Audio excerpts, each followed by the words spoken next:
My parents never wanted me, so they bought me a broken car in hopes I'd crash somewhere and they wouldn't have to see me again, but they ended up losing both their sons this way. Posted by you/CheezItBitBoy. My parents' favoritism towards my older brother, 20M, was always obvious. He got a car for his 18th birthday. It wasn't a new car or anything, it was a 20-year-old Lexus that was in pretty good shape, and he rubbed it in my face for the rest of his senior year of high school. Compared to my brother, I get just as good grades as he does, sometimes even better. I worked my hardest in the hope of fairness, and I even did some volunteering, cleaning up garbage in my local area. But then my 18th birthday came and went a few weeks ago.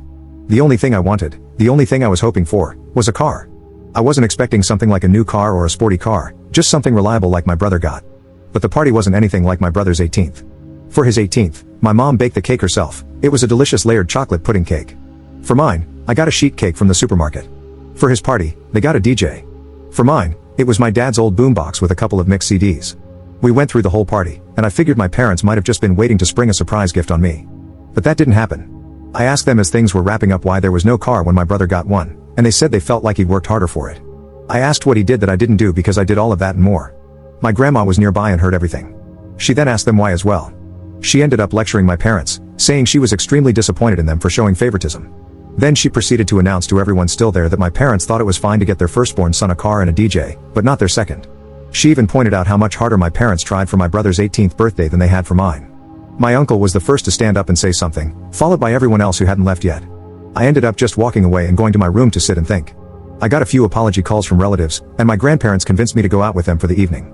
But when I got back, my parents were pissed and told me I had shamed them in front of the whole family. I just walked past them because I didn't want to fight. The next few weeks went by with the silent treatment between us. Then, a few days ago, my parents suddenly surprised me with a white 98 Subaru Legacy that runs great. They practically threw the keys and the title in an envelope at me and said to have fun. I got the car, and they're paying for insurance for the next 6 months like they did for my brother. I know a car isn't really a right, but a privilege, so I feel like I've essentially blackmailed my parents into getting me one. Update 5 months later. I've not logged onto this account in roughly 5 months, so now I can tell you all the rest of what happened before college starts. But before that, there are some things I want to address from previous commenters. I literally needed a car because there was no way for me to get a job without one. I had no personal transportation and live over 10 miles from the nearest bus stop. So for those who kept telling me to give the car back because they think I was either too spoiled and should accept that life is unfair, or that I shouldn't take handouts, or that I shouldn't accept gifts from crappy parents, please just stop. My inbox was so crammed full when I logged back on that it took some time to go through it all. It doesn't really matter anyway though. I did get a part-time job that later went full-time for the summer after I graduated. But 3 weeks into working part-time, the Subaru blew the head gasket while on the highway at about 45 miles an hour. The temperature gauge redlined, and I had to pull over and call for help. My grandparents took a look at the car and found that someone had run a lot of gasket sealer in it, and it was still in the coolant. The car was basically band-aided back together before my parents bought it and was then barely hanging on by a thread. It drove great, and I was never pushing the car hard as I'm kind of a slow driver. My parents claimed no prior knowledge of the problem, but their only real reaction was to shrug and say it was karma for making them get me the car in the first place. That was a mistake because my grandparents were right there to witness it, and they tore into my parents like none other. My grandma told me to go wait in my room and let them sort it out. It was 2 hours before I was called back into the living room. My parents were on the couch and looked like they'd been metaphorically hit by a truck. My uncle and 2 other relatives were there now too.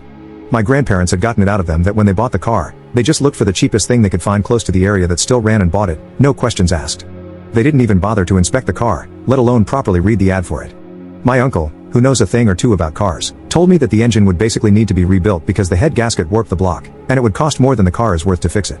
I had to call into work and tell them I was unable to make it in because my car was fried. They understood and basically put me on a sort of unpaid leave for the moment. Now, I want to point out that I had no involvement in what happened next. My grandparents just told me to chill for a while and let them and my parents take care of this, and they did. A few days later, they came back with a 1999 Honda Civic hatchback with 180,000 miles on it. It was white like my Subaru and drives great. It's not all-wheel drive like the Subaru, but it's great on the road and gets better gas mileage. There was also a list of all recent repairs done to the car, including things like a new radiator. My uncle also went over the car before giving it the okay, and I thanked everyone profusely. My parents, though, were not happy for me at all. They said very little and just walked away. There wasn't even that vibe they had last time of acting like they were giving a new toy to a brat. If I could put it into words, the way they acted was just pure defeat. The Subaru got resold later for $400, as that was the best we could get for it with the blown head gasket. That money was put into my savings. That's only one half of what happened, though. You see, when I said I did better in school than my brother, I wasn't kidding. My brother got a 30% scholarship after he finished high school, while I got a 50% scholarship. Not at the same college, of course, but at one comparably good that was also closer. To say my parents were shocked is an understatement. Of course, they just both looked unhappy as soon as the shock wore off. I decided it wouldn't be a good idea to poke the bear by asking them about it, but my grandma thought otherwise and poked that bear, and I mean really poked it. First, she asked if my parents were happy for me. They claimed they were, but it really didn't show in their attitudes. So my grandparents finally asked what their problem was. Why did they dislike me? Their second son was doing great, even exceeding expectations, and they can't be happy about it? Did they want me to fail? Were they hoping I'd fail? What is the deal? My mother looked really upset, and my father couldn't look me in the eyes. They both meekly said they were happy for me and managed to say they wanted me to take the world by storm when I go to college. They even said they'd help pay some of my tuition as well, just like they are for my brother. My grandparents sharply said that they had better keep their word because there should never have been any favoritism, period. I thanked my parents for their help, received a light, if not limp, handshake from my father, and a very stiff hug from my mother. It all felt so forced. I was and still am extremely thankful for the car and the tuition, but my parents just drained the room of all emotion. I ended up asking if my grandparents knew what it was that made my parents act this way. I asked if I was an accidental pregnancy or something. They gave me the "it's time we told you" look. Well, I'm not adopted like so many asked, but I was unplanned. Sort of. You see, my parents wanted both a girl and a boy but got 2 boys instead. My brother came out as a boy, so my parents were really hoping to get a girl on the next go. They had a prior agreement to stop after 2 kids. They never got a girl. My grandma told me they refused to find out my gender until after I was born. They were convinced I'd be born female, and they bought a lot of baby stuff for a girl. But they didn't get a girl. My grandma said I ended up using all of my brother's hand-me-downs until I was 3 years old because my parents had bought so much girl stuff in advance that they couldn't use. So, I was just a disappointment to them from the time I was born. My grandparents said they know my parents are screwed up, but they've been this way for so long that there's no point in expecting them to change. Since then, my parents haven't spoken to me much about college. In fact, they ignore the subject as much as they can. Thanks to some of the warnings I got from people who messaged me, making me paranoid, I called the college I've been accepted to and made sure to tell them that if anyone calls or emails pretending to be me, or if my parents call trying to say I'm not coming, they should call me for a double or even triple check if anything like that happens. I mean, I kind of doubt my parents would do that sort of thing, especially after everything that's happened, but I felt like playing it safe was the better option. There was something that I really didn't expect to happen. My brother called me out of the blue to talk. He said our grandparents had called and told him everything. He apologized for what happened in his own way and said he hopes that once I'm on my own, I won't need to come back. He actually admitted to me that when he finishes college, he's going to stay in the state he's in because he likes it there. Our parents really want him to come back when he gets his degree, but it looks like that's not happening. I said I don't blame him, and I may do the same. The rest of the conversation was a bit awkward because we aren't really used to speaking to each other much anymore. My grandparents and the rest of the family held a surprise party for me over the weekend. They made it almost like a repeat of my brother's 18th birthday, with a DJ and a big chocolate cake my grandma made. I couldn't thank them all enough. My parents attended the party, but they were like wallflowers the entire time. They didn't say or do much, just stayed sitting at a far table in the corner and drank quietly. The look of defeat they had was even greater now. I think the party wasn't just to congratulate me, but also to rub it in my parents' faces that they should have done better. The rest of the family has made their disappointment in them clear. They seemed like they wanted to leave the party for a while. I can't say I blame them. They were being humiliated into staying where they were. My grandma said, "You're never too old to be taught a lesson in humility." As for my personal life, my part-time job went full-time after high school, and I've been working hard to build my savings before I leave for college. I made minimum wage, but a job is a job, and I want to leave it with my best effort put in before my 2 weeks notice is up. I doubt I'm going to be coming back here to make another update, so thanks for reading. Update 2 years later. I've been away for 2 years, and I kinda expected I'd be back to post one last time in 2024, because my brother went for a 4-year bachelor's degree, much like I currently am. For those who remember my previous posts, I'm the guy whose parents were verbally backhanded by the family for showing blatant favoritism toward my older brother, and I later found out from my grandma that the reason I was treated differently was because my parents had wanted their second child to be a girl. My grandma ended up admitting even more to me later, after I left for college. Before I was born, my parents were so convinced that I'd be a girl that they bought a bunch of girl stuff without even checking my gender through ultrasound. About a year ago, my grandma told me that my mother had tried to raise me as a girl for the first 6 months of my life. She was putting me in girls' clothes and calling me by a different name, and my father enabled it all. I know it's true because my grandma showed me old family photos of me with my brother when I was an infant, and I was wearing pink in all of them. There was even a visible name tag in some of the photos with the name my parents wanted for a girl. But once word got out, my parents stopped dressing me as a girl. My grandparents told my mother that trying to raise me as something I wasn't, without giving me a choice, was wrong. Though my family is rather old school, my grandparents are surprisingly open-minded people, and they put the hammer down on my parents, so the girl treatment stopped. But instead of getting new clothes, my parents gave me my brother's hand-me-downs for years until my grandparents noticed that too and did something about it. Finding out all of this made me realize that my grandparents kept my childhood from being far worse than it was, and they never told me until these past couple of years. I am incredibly thankful for them. My mother apparently struggled to call me by my real name for 2 years or so. Because my parents didn't get the girl they wanted, they refused to connect with me like they did with my brother, the boy they actually wanted. When my grandparents heard I wasn't getting anything new like my brother was, they threatened to petition for guardianship of me. They had evidence of the various things I described too. My parents couldn't stand for anything that could become a public scandal, so they stopped with the hand-me-downs and pretended to love me for a while. But as I got older, it degenerated into indifference, and maybe even into hate. I'm not sure. Hate means you still care in some way, but indifference is the actual opposite of love. I just know my parents couldn't accept that their favorite son wasn't the best at everything compared to their unwanted son. Since I moved out, they've barely interacted with the family. They threw themselves into work, partly because the rest of the family forced them to contribute to my college, like they did for my brother. But also because, to them, working was the only thing that gave them a reason to tell everyone to leave them alone. My grandma suspects they've even slept in their cars a few times to avoid coming home.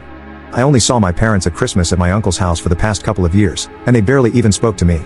Now that I was living my best life away from them, I guess you could say they'd stopped bothering to act like I was their son. They don't want me anymore after the family humiliation they feel they'd suffered, even though they know they brought it on themselves. They've become workaholics who do little else. My grandmother told me my bedroom is basically exactly how I left it on the day I moved out. My parents have not even gone inside my room, but they kept my brother's room clean and ready for the day he'd finally come back home after college. Well, that didn't happen. They flew out to see him for his graduation and had a big celebration with him. I was not invited to go, not that I could afford it. But my grandparents went along, and they gave me the details. My parents were still convinced my brother would be coming back home. That's when he awkwardly told them he had already secured a job through an internship he'd done the past year and had found an apartment of his own too. My father became furious, and my mother lost her mind crying and begging him to come home. But he refused. You see, these past 2 years, my brother and I have reconnected a bit. He found my Reddit account and called me. He wasn't angry, just wanted to talk. He admitted to me that our parents put him through a lot as well. Our mother absolutely smothered him, especially when I wasn't around, and our father was quite strict with his expectations. The fact that I did better than my brother when our parents had invested everything into him just broke them. Now they're extra broken because my brother refused to come home with them. The way our parents treated my brother is also the reason we stopped connecting as siblings until these past couple of years. He did bully me at times when we were growing up, but that's because being the favorite went to his head. However, it was favoritism with strings attached, and when he realized that, he got counseling after moving out. My brother also has a girlfriend he met while in college, and he kept her a secret because he knew our parents wouldn't approve. When they eventually found out, they didn't approve, and my mother even referred to his girlfriend, whom she hadn't even met, as a SLT. My brother blew up at them over that. His girlfriend is in nursing school and a year from graduation herself. My brother says she's the best. I've never met her, but she sounds wonderful from how he's described her. My grandma told me my mother went so far as to hire a private investigator to find out who my brother's girlfriend was. She was irritated to learn that the girlfriend was squeaky clean and from a good family on the same side politically too. In her mind, the girlfriend was the reason my brother wasn't coming back, even though he made it clear he decided that before even meeting her. My father had become stoically silent about it, from what I heard. However, my mother let it slip to my brother that she'd hired a detective, and my brother gave our parents a piece of his mind. This led to a whole argument about how they gave him everything and how he was ungrateful for not coming back. But he called them out, saying that being the favored child is abuse too because they nearly made him like them. Hearing that broke my parents. My brother told our grandparents, and they staged another family intervention, one I was even involved in through a video call. My parents tried to ignore me, but even my brother told them to talk to me. We all told them enough was enough. They have 2 sons, and they needed to start treating us fairly. They had let something as idiotic as not being born the gender they wanted ruin their love for me from day one. Pardon my language on this next part. My father hit his breaking point and yelled, "You want us to admit we effed up?" Well yeah, we did. What do you want us to effing do? Effing time travel? We're paying for part of his effing college too. What more does he effing want from us? Things ended very poorly in that intervention. My mother cried and said she was sorry to me, but I still didn't feel her heart was in it. She didn't spend much time apologizing to me at all before moving on to my brother through the phone he was video calling from. She spent a long time crying and apologizing to him until he told her to go back and actually apologize to me like she meant it.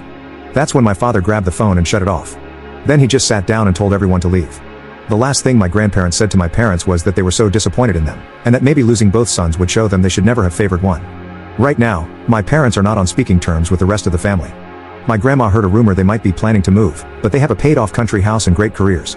I feel like they'd be fools to move, but since my brother isn't going back and I'm likely not either, I suppose it's not really an issue. I kind of doubt they'd welcome me if I came to visit after all the crap that went down. I am still thankful to them for helping pay for my college. My student loans were significantly reduced, thanks to them. But as parents, I think we can all agree they just didn't do a good job.